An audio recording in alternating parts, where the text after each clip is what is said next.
kita akan membahas tentang apa saja cirinya orang yang terkena santet.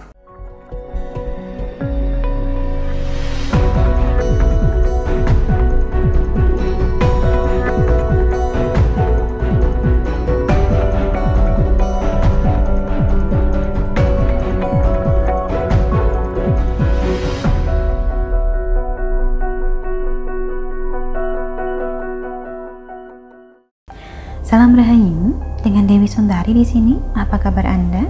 Saya doakan semoga selalu sehat dan senantiasa diberikan kemudahan serta kelancaran dimanapun Anda berada. Di video kali ini, kita akan membahas tentang apa saja cirinya orang yang terkena santet. Tentu saja, sebelum bisa saya sampaikan ciri-ciri tersebut, kita perlu mulai dari pengertian santet itu sendiri. Nah, apa itu santet? Santet adalah suatu bentuk penyalahgunaan ilmu gaib dari jarak jauh, di mana ilmu gaib ini dipergunakan untuk menyerang target melalui perantara benda mati. Garis bawahnya di situ, benda mati. Yang dipergunakan dalam santet adalah benda mati. Contohnya boneka jerami, jarum, silet, pecahan kaca, lidi, kawat, batu, dan lain sebagainya. Jadi dalam praktek santet, yang terjadi sesungguhnya adalah proses dematerialisasi energi. Benda mati diuraikan ke dalam wujud energi yang tidak kasat mata, kemudian dikirimkan ke suatu titik yang dituju, dan setibanya di tujuan, energi ini diubah kembali ke dalam bentuk benda mati. Santet cenderung sulit dideteksi, gejalanya cenderung remeh, dan seringkali disalahartikan sebagai gangguan kesehatan biasa, sehingga beberapa gejala yang saya sebutkan berikut mungkin akan terdengar sepele, terdengar wajar-wajar saja. Tetapi bila terus-menerus dialami, dan yang dialami ini bukan hanya 1-2 pertanda, tetapi semuanya, maka ada baiknya kita lebih waspada. Ciri atau gejala santet yang pertama adalah sulit tidur di malam hari.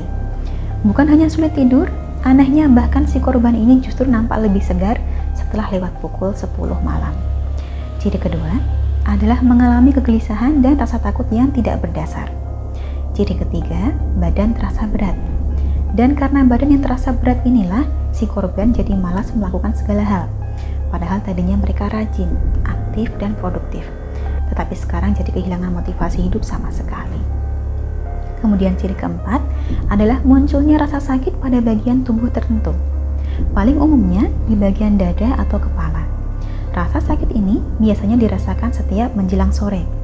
Anehnya, setiap kali berobat ke dokter, tidak pernah ada diagnosa yang dapat diberikan. Seperti tidak nampak sakit apa-apa, dan begitu mengkonsumsi obat yang diresepkan oleh dokter, justru malah mendatangkan gejala penyakit yang lain lagi. Ciri kelima adalah mengalami mimpi buruk secara terus-menerus. Terlebih lagi bila mimpi buruk yang dialami ini selalu sama dan muncul secara berulang-ulang. Ciri berikutnya atau yang keenam adalah nyeri di bagian pinggang yang dapat menyerang sewaktu-waktu. Adapun ciri yang terakhir atau yang ketujuh adalah perubahan emosi yang tidak wajar. Mudah marah, mudah tersinggung, dan tidak dapat dimengerti apa maunya. Di antara ketujuh ciri atau gejala ini, bila Anda hanya mengalami 1-2 saja, itu masih bisa dikatakan wajar. Tetapi bila Anda mengalami semuanya dalam satu kurun waktu tertentu, maka ada baiknya Anda mulai bersikap waspada. Untuk mengatasi situasi ini, yang perlu Anda lakukan ada 2. Pertama, Anda perlu diruat dulu untuk menghilangkan pengaruh santetnya.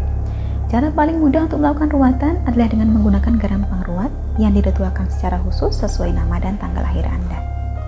Kedua, Anda perlu membentengi diri agar serangan gaib lainnya tidak muncul kembali. Caranya adalah dengan menggunakan jimat Raja Pagar Gaib yang secara khusus diritualkan sebagai sarana keselamatan dan perlindungan diri. Harapannya, serangan gaib macam apapun tidak akan sampai menembus badan bila kita punya pagar gaib yang kuat.